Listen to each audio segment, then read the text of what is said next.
Angliýanyňki ama kanunsuz ýollar bilen, türkçesi kaçak ýollar bilen, kanunsuz ýollar bilen köçmen bolýatganlarynyňki sany naýty eşip gitbaganlyk endi.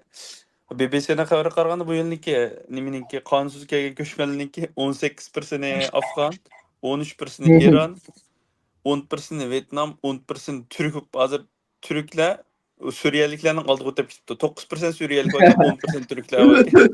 Hani Evet. eni dünýä boýunça 3-nji orun bu. Ýok, 4-nji mi? 3-nji Dört. 4-nji orun Dört. diken.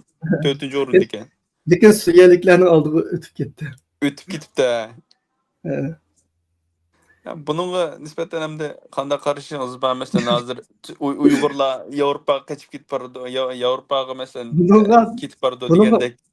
bununla başka karap ýümeyle şu Türkiýanyň ykdysady berbat. Türk halky Türkiýeden kaçyp atsa hamda Uygurlaryň başga ýerge kaçyp ýa-ki başga ýerden panalyk izleşi gayet normal bir